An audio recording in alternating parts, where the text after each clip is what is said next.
요즘에 참 정세가 어지럽죠. 우리는 세계 경제가 빨리 안정되기를 원해서 러시아와 우크라이나 전쟁이 빨리 끝나기를 바랬는데 이 뜻하지 않게 그 사주받은 거죠. 괜히 힘도 쓰면서 하마스가 이스라엘을 건드렸습니다. 사실 그 배후에는 이란이 있느니 또 근래는 또 러시아가 그것을 지원했다라는 또 증거들이 나오고 있습니다. 장벽을 쳐들어가는데 러시아 장교가 그거를 명령했다라는 증거들이 또 나오고 있습니다. 그러고 보면 아마 제가 볼 때는 러시아가 지금 전쟁에서 이제 불리하니까 지금 현재로는 이겨도 지는 거잖아요. 러시아가 푸틴이 채통을 이게 지금 무너졌으니까 체면이 무너졌으니까 다른 돌파구를 마련해서 서방 국가들이 우크라이나 지원하는 것을 아마 좀 방해하려고 그래서 하마스를 부추겨서 그렇게 하마스가 괜히 객기를 부린 게 아닌가 싶습니다. 덕분에 하마스는 이제 뭐 소멸되다시피 하겠죠. 이스라엘이 저렇게 화났으니. 세계 인권 국가들은 가자지구의 백성들을 평민들을 위해서 빨리 살 길을 마련해 줘라. 전쟁을 그쳐라 그러지만 여러분 같으면 어떻게 하겠어요? 그렇게 두드러 맞고 가만히 있겠어요? 예수님 마음처럼 이쪽도 때려주세요 하고 있겠습니까? 말이 안 되는 거죠. 이스라엘은 화날 대로 화나갔으니까 그는 끝장을 봐야 될 것 같아요. 어쨌든 그 배후에는 이란과 러시아 악의 세력들이 지원을 하고 있다는 것은 속속히 나오고 있습니다. 이렇게 전쟁이 이게 또 옛날 같으면 이 미디어가 또 매스컴이 발달 안 한 시대 같으면 그건 먼 나라 얘기지 우리 얘기 아니잖아요. 그건 니네들 얘기지 뭐 거기 전쟁 났었어? 몇백 년 후에나 투문으로 다 듣는 정도였는데 지금은 뭐 실시간으로 올리잖아요. 제가 유튜브에 대해 실시간 생방을 보려고 이렇게 검색을 했더니 외국어로, 우리는 한국어로 번역된 거 보면 영어 버전으로 빨리 오잖아요. 그래서 영어 버전으로 이렇게 검색을 해도 금방 지워버려요. 그거를 검열하잖아요, 유튜브에서. 실시간으로 온 것들은 금방 검열해서 지워버리더라고요. 그러니까 너무 적나라하게 나온 것들. 전쟁이 이스라엘과 하마스 간의 건 니들 일이야. 물론 전쟁 같지도 않은 전쟁이지. 이스라엘과 하마스는 이건 국가가 아니라 그냥 무장 조직 깽단 규모인데 이스라엘을 향해서 덤빈다는 것은 뒤에 누가 있는 거 확실한 거죠. 이란이나 러시아가 있는 게. 근데 이게 쉬운 일이 아니에요. 지금 하마스가 노리는 것은 이슬람이여 일어나라 이거거든요. 저 이스라엘을 이스라엘 향해서 성전을 하자 이거거든요. 근데 여기에 얽힌 아랍 국가들이 미국과 그렇게 우호적인 나라가도 사우디조차도 미국을 등지고 하마스를 응원한다 이렇게 선포해 버렸잖아요. 이게 서방 국가들 이슬람 거기에 또 러시아, 중국 서로 이해관계가 얽히고 설킨 이 상태에서 가만히 있을 수가 없습니다. 우크라이나 전쟁도 그러잖아요. 그건 네 일이지 니들이 알아서 해. 나는 가만히 있어. 우린 어지러운 거 싫어. 네가 알아서 해. 이게 아니잖아요. 다 지원을 해주잖아요. 근데 이번에 좀 틀린 것 같아요. 미국이 전례 없이 2대의 항공전단을 급파해가지고 너희들 알아서 해 하고 으름장을 놓고 있잖아요. 이건 심각한 문제입니다. 아마 지금 러시아, 우크라이나, 그 다음에 이스라엘 대 아랍 대 전쟁이 이제 시작이 됐는데 요것이 이걸로 끝이 아니라는 겁니다. 앞으로는 더 확대가 될 것이고 저번에 말씀드린 것처럼 옛날에는 200년, 300년 터울러 오던 전 세계 팬데믹 질병들이 이제는 주기가 점점 짧아지고 있어요.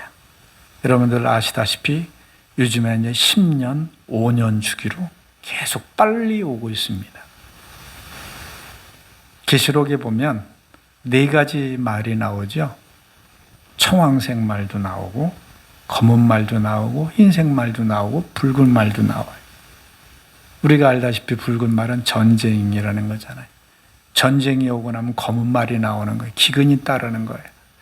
우크라이나의 짧은 기간의 1년여간의 전쟁 동안은 아프리카에 굶어 죽는 사람이 수두룩이 많아가요. 왜냐하면 세계 곡창지대에서 곡물이 안 나오니까 아프리카는 죽어가요.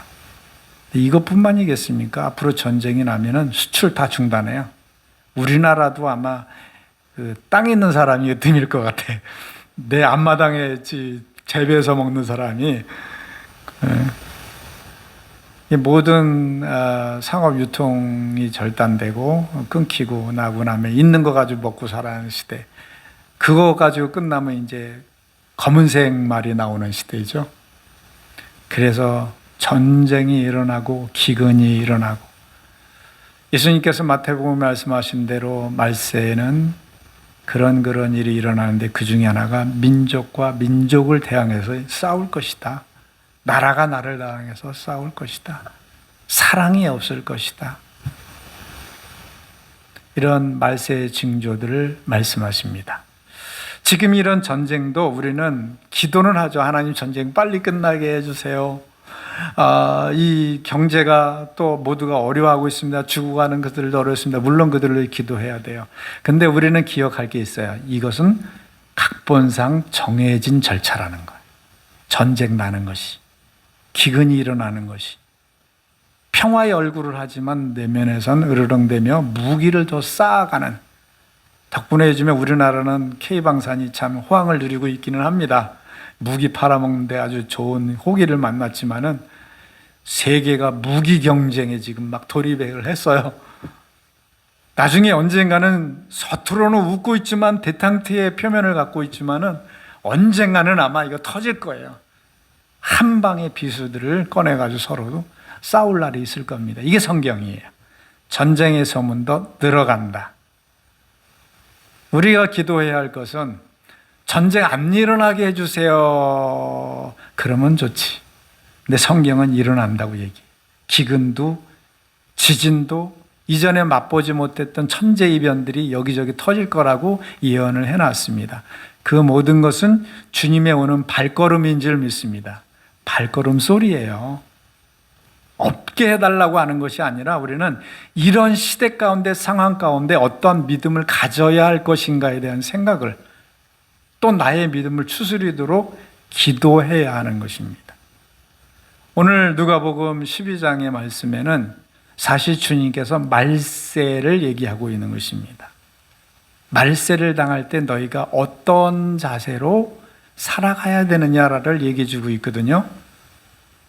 그 말세를 당한 성도가 전쟁이 일어나고 기근이 일어나고 각각 처소에 천재지변이 일어나고 이렇게 두려운 때에 첫 번째 우리 주님께서 이런 말씀하셨어요. 어떤 사람이 형제들이 여럿이서 있는데 재산이 좀 있었나 봐요. 부모님이 돌아가시면서 아빠의 것은 큰애에게, 뒷밭은 둘째에게, 저 뒤에 있는 저 셋밭에 있는 것은 셋째에게 이렇게 나눠줬으면 문제가 안 되는데 그냥 부모님 급하게 돌아가셨나 봐요. 그러니까 형제들이 부모를 시체를 넣고 아직 안치도 안 된 상태에서 막 싸움을 했나 보지. 큰형이 내가 다 가져야 돼. 둘째가 나는 쪼고 셋째는 그래서야 되겠어 하고 막 싸우는데 싸우다 보니까 결론이 안 나니까 당시에는 재판관이 없던 시대에는 이스라엘은 랍비에게서 묻는 습관이 있었어요. 그런 관습이 있었어요. 선생이라고 부르는 이스라엘의 그 사회의 지도자인 랍비에게 가서 묻습니다. 랍비요, 이거 어떻게 합니까? 그럼 랍비가 딱 보고 이러건 이렇고 저러건 저렇다라고 판결을 내주면 그대로 행하는 관습이 있었어요. 그러니까 예수님이 랍비잖아요. 랍비요 하고 사람들이 불렀잖아요. 예수님한테 와서 예수님, 우리 형들이 재산 다 가고 나는 조금밖에 안 줘요. 이거 재판 좀 해주세요. 했더니 예수님이 그래, 어디 보자. 몇 대 몇이냐? 이건 불합리하다. 이렇게 하지 않으셨어요. 예수님이 뭐라고 하셨냐? 다 얘기 듣고 그래, 너는 참 억울하구나. 이게 아니라 삼가 탐심을 버려라. 죽고 사는 것이 생명이 소유에 있지 아니하니라. 그걸 첫 번째 말씀하세요. 말세를 당한 사람에게 첫 번째 말씀하시는 것이 탐심을 물리쳐라. 왜 그랬을까요? 우리가 이 세상에 살면서 탐심을 가지면 이 말세가 오고 있는데도 불구하고 천국을 지향하지 못해요. 천국을 향하는 발걸음이 가볍지 못해요. 제가 종종 예화드렸던 내용이 있잖아요. 덴마크 철새가 따뜻한 남쪽으로 가서 살고자 날아가다가 잠깐 쉬는 방앗간에 가서 모기가 너무 많으니까 일부 새들이 날아가지 않고 거기서 그 풍요로움 가운데, 그 탐심 가운데 젖어가지고 날아가지 않고 다 친구들은 날아갔는데 가만히 있다 겨울이 와서 얼어 죽었다는 덴마크 철새의 속담이 있잖아요. 지금 세상은 주님이 오는 발걸음 소리가 점점 다가와가고 있는데 우리들의 마음에 세상에 탐심을 갖고 있다면 그 철새처럼 죽는 거예요. 먹고 사는 거에 있다가 거기에 발목 잡혀 있다가. 여러분, 우리의 탐심이 우리의 생명을 올가매 놓습니다. 빨리 가야 그 멸망하는 세상에서 살아날 텐데 거기에 얽매여 있습니다. 인도네시아의 원숭이 잡는 법을 알려드렸잖아요. 원숭이 잡는 것은 이 원숭이들이 정말 빨라요. 여러분들이 원숭이들 얼마나 빠른지 우리가 이래가지고 뭐 그렇게 잡고 그런 정도가 아니에요. 근데 원숭이를 잡는 방법이 하나 있는데 호리병 같은 원숭이 손목에 들어갈 만한 병목이라고 그러지 있고 그 병을 갖다 그런 병을 마련하고 안에다가 원숭이가 좋아하는 먹이를 놓습니다. 그리고 그 병목을 끈으로 매달아갖고 나무에 매달아놔요. 그럼 원숭이들 딱 놀러 와가지고 병 안에 먹을 게 있으니까 그거를 팔을 집어넣어가지고 어떻게 해요? 그걸 움켜쥐고 빼려고 그러니까 빼집니까? 들어갈 때는 이렇게 쏙 들어갔는데 움켜쥐니까 안 빠지는 거야. 이거를 빼려고 막 그래도 이거를 놓으면 사는데 이 욕심 때문에 탐심 때문에 놓지를 않는 거예요. 그래서 사람이 와서 몽둥이 들고 오는데도 이걸 놓지 않아요. 죽어도 안 놓는 거예요. 그 탐심 때문에 원숭이는 잡힌다는 얘기를 들었습니다. 주님 오실 날이 발자국 소리가 심판의 날이 멀지 않은데 이 겨울철이 다가오는 이때 우리는 세상에 탐심을 가지고 있기 때문에 말세에 대비를 못한다라는 말씀이에요. 삼가 탐심을 물리쳐라. 탐심을 물리쳐라. 우리는 생각을 해봐야 될 겁니다. 내가 세상에 살면서 주님을 섬기고 믿는다고 하면서 나는 어떤 탐심을 가지고 있을까? 나의 믿음의 발걸음을 방해하는 탐심은 뭘까? 저는요, 돈도 없고 돈에 욕심도 없어요. 그럴까요? 어떤 사람은요, 시간에 쫓겨서 시간에 탐심을 갖는 사람이 많아. 하나님 앞에 기도할 시간 없어요. 예배 드릴 시간 없어요. 인색해요. 우리 가만히 보면 돈 버는 일에는 일찍 일어나고 기가 차게 준비를 하면서 예배 오는 데는 그렇게 준비 안 하는 것 같아요. 세상의 탐심이 돈뿐이겠어요? 세상의 탐심은 인간적인 관계도 있을 것이고 명예도 있을 것이고 성공욕도 있을 것이고 성취욕도 있을 것이고 바쁘게 살아가는 그 시간에 얽매인 그런 탐심도 있을 것이고 주님이 첫 번째 말씀하시는 것이 말세에 너희가 세상에 얽매인 탐심을 갖지 아니하면 안 된다라는 것이에요. 그래서 사도 바울은 얘기해요. 우리가 천국을 가기 위해서는 첫 번째 군사와 같아야 된다. 두 번째 운동선수와 같아야 된다. 군사는 뭐예요? 군사가 세상에 있는 걱정, 의심 다 가지고 군대 간다면은 군대에서 그 명령을 수행할 수가 없어요. 저희의 군대 동기도 애인이 고무신 거꾸로 신고 도망갔다고 경계하다가 자기 턱에다 대고 총으로 다 자살을 했어요. 근데 어떻게 죽었는지 이게 구분이 안 가는 거야.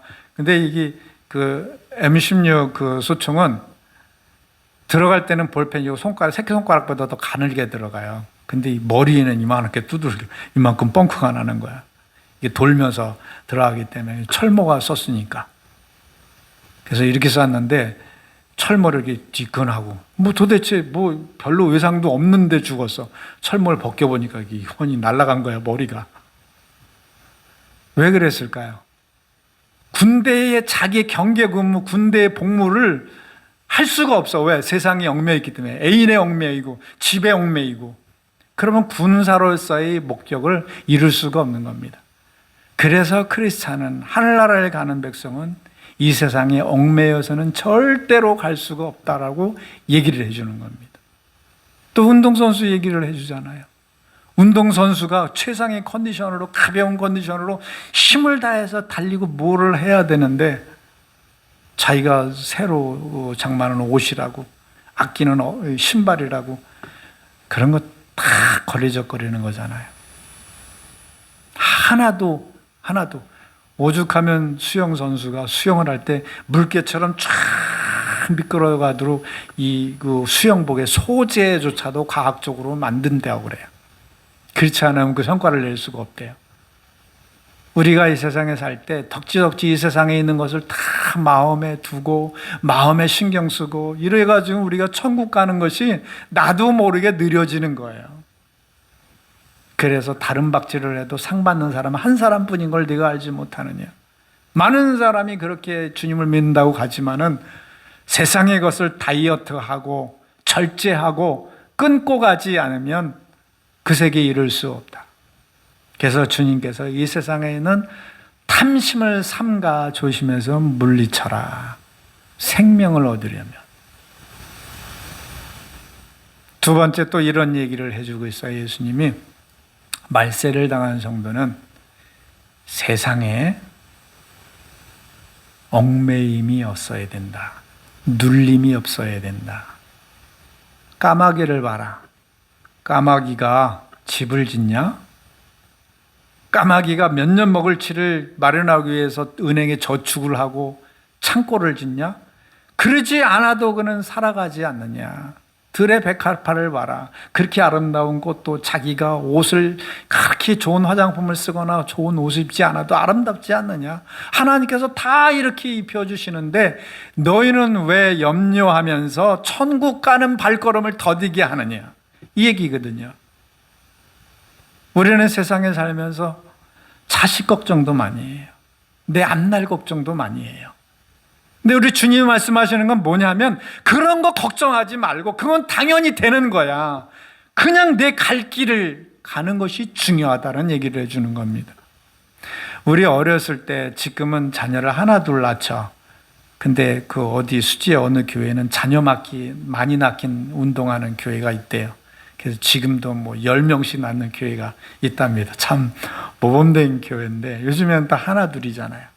근데 하나 둘도 안 낳으려고 그러는 이유가 뭐예요? 얘들 낳으면 어떻게 키워? 어떻게 먹여 살리고 어떻게 공부를 시켜? 이 걱정 때문에 안 낳는 거예요. 근데 옛날 어른들이 했던 말이 있죠. 애가 태어날 땐 지 먹을 것 가지고, 그렇죠. 지 먹을 것 가지고 지가 태어난다. 그거 진리인 것 같아요. 옛날에 물론 병 걸려서 많이 죽고 전쟁에 죽고 이래서 죽는 경우는 있었지만은 그렇게 안 죽었다면 다 살아가요. 그 사람들이 지금 우리나라를 이룬 거 아니겠어요? 그러면 옛날에 자녀 키우기가 더 어려웠을까요? 지금 자녀 키우기가 더 어려웠을까요? 옛날이 더 훨씬 어려웠어요. 못 먹었어. 그래도 그 사람들 다 잘 살았잖아요. 네, 인간의 생각일 뿐이에요. 실제로는 자기가 다 살아가. 세상의 어떤 동물도 식물도 하나님께서 다 그렇게 자연적으로 살아가게 하는데 사람이들 못하겠어요. 근데 사람이니까 염려를 하는 거예요. 주님이 그 말씀하시는 거예요. 너희는 그 먹고 사는 게 중요한 게 아니라 너희의 발걸음을 가볍게 해서 눌리지 말고 얽매이지 말고 천국을 향해서 오는 발걸음이 중요한 것이다. 우리 성경에 한번 봅시다.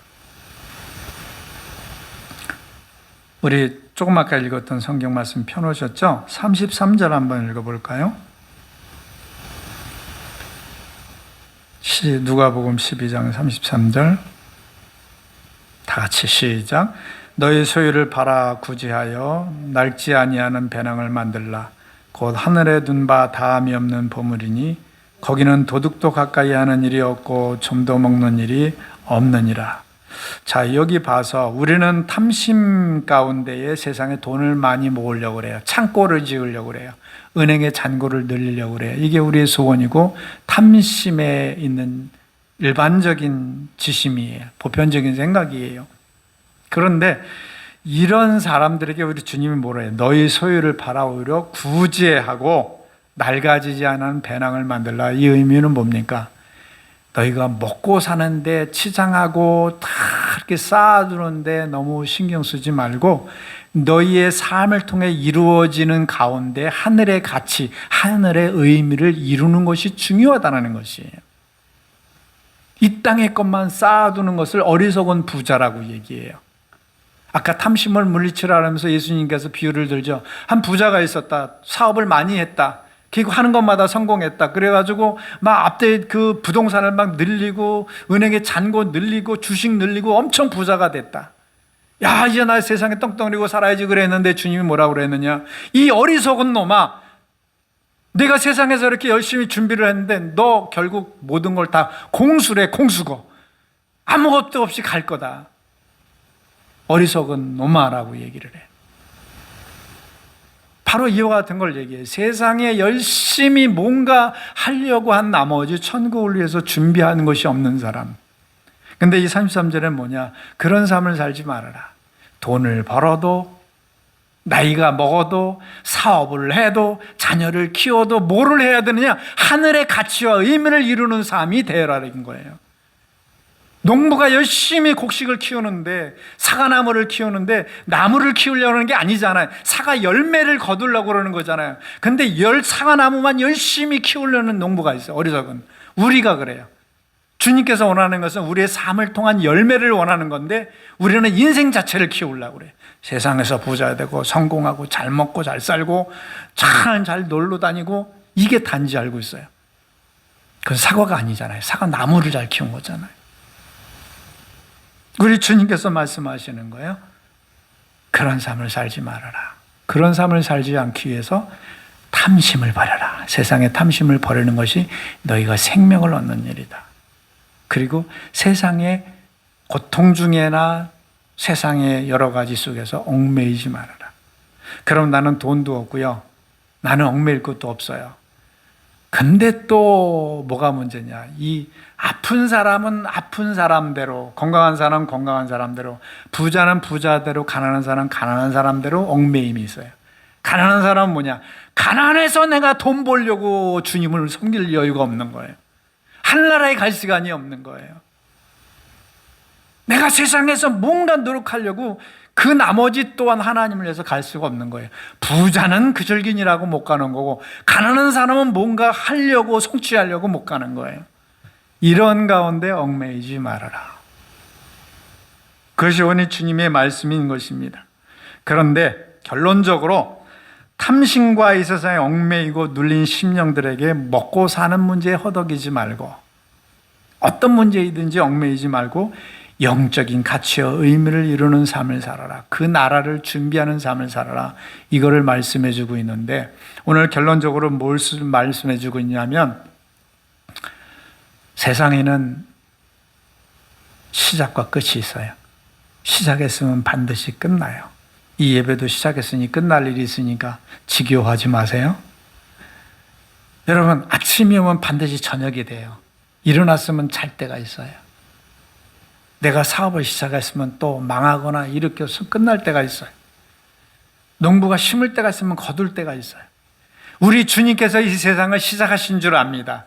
In the beginning, 시작한 그 태초가 있어요.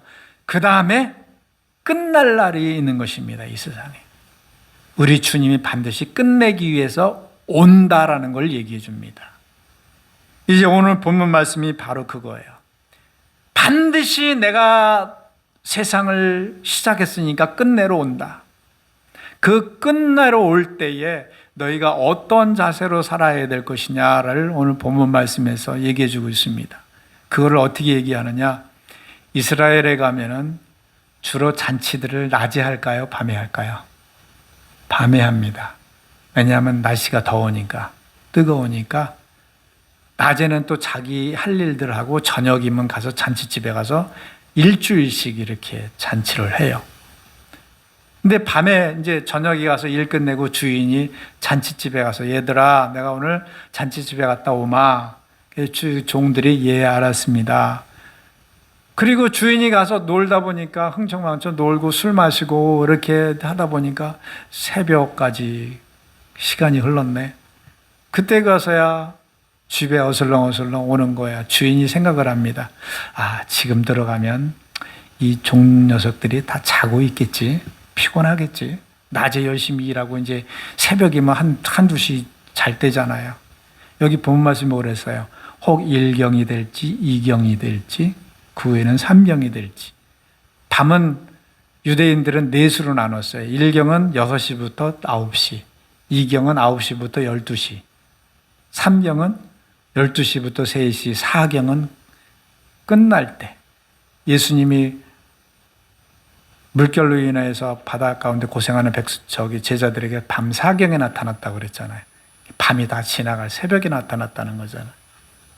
근데 2경이면 12시가 다 돼가고 3경이면 새벽이 되는 시간에 주인이 와서 아, 얘네들 자고 있겠지라고 기대도 안 하고 그래도 들어가야 되니까 문이 잠겨 있으니까 노크를 한 거야. 여봐라 하고 노크를 했는데 여봐라 했는데 문이 덜컥 열리는 거야. 주인이 놀라겠어요? 안 놀라겠어요? 주인이 생각에는 애들 자고 있겠지. 아, 지금 피곤한 시간이지. 이해도 하고 기대도 안 했는데 그래도 들어가야 되니까 두들겼는데 여봐라 했더니 찡 열리는데 주인이 놀란 거야. 아니, 너 안 자고 있었어?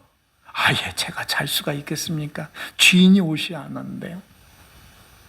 예수님이 그 예를 들면서 이런 얘기를 하는 거예요. 이런 종이 있다면 어떤 일이 있을 거냐? 그 다음에 예수님이 설명을 합니다. 그 주인이 황송한 이벤트를 벌립니다.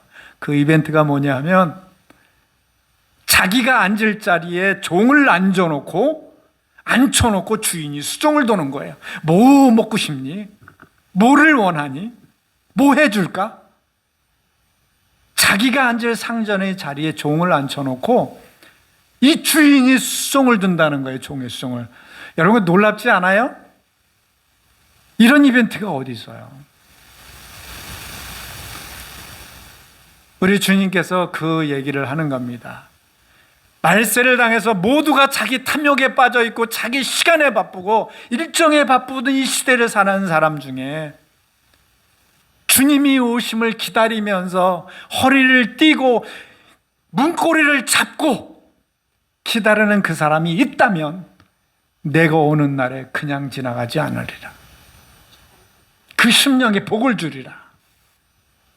내가 그날에 너를 그렇게 대우하리라. 우리 영주 형제가 저를 이제 제가 얘기를 들었어요. 영주 형제가 목사님, 내가 목사님 너무 좋아해. 목사님 난 만났으면 좋겠어. 이런 얘기를 누구를 통해 들었어. 그러면 제가 용규를 만났을 때 안아주고 싶겠죠. 더 맛있는 거 먹으러 가고 싶겠죠. 바로 그거예요. 우리 주님께서 우리가 어떤 믿음의 자세로 주님을 기다리고 있는지 주님은 아시는 줄 압니다. 문 뒤에서 문고리를 잡고 주님이 발자국 소리를 기다리면서 대기하고 있는 상황을 우리 주님은 아실 줄 믿습니다. 그리고 그에게 그와 같이 대한다는 거예요.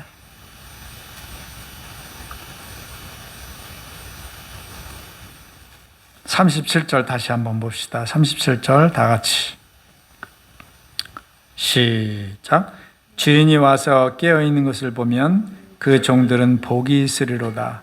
내가 진실로 너희에게 이르노니 주인이 띠를 띠고 그 종들을 자리에 앉히고 나와 수종들리라. 이런 역사가 있겠답니다. 여러분, 우리가 전쟁도 늘어가고 갈수록 지구는 우주적 종말을 맞고 있습니다. 주님이 오실 날이 멀지 않은 거 확실해요. 주님이 그러셨죠. 너희가 여름 무화과나무 잎이 돋으면 여름이 가까운 줄 알지 않느냐. 그 시기를 분별해라. 이때에 우리가 사는 삶의 자세는 여전히 내 마음이 세상의 탐심에 사로잡혀서 얽매여서 사는 삶이 아니라, 그래 이제는 주님 오시는 발자국 소리지, 내가 문고리를 붙잡고 주님 언제 오시나, 이제 올 거야 라고 대기하고 있는 이 믿음의 자세, 이것을 말씀하고 있습니다. 그 사람에게 복이 있겠다라는 것입니다. 말씀을 정리합니다. 계시록에도 그랬어요. 세상이 난리와 난리 소문이 일어나고 갖가지 유혹이 많은 세상에서 끝까지 견디는 자는 구원을 받을 것이다. 그리고 또 하나, 끝까지 자기 흰옷을 더럽히지 않은 자는 구원을 받을 것이다. 그냥 세상에 내 마음을 흘러가게 내버려두고 묻혀 살고 뒹굴어 사는 이 사람은 구원이 없는 거죠.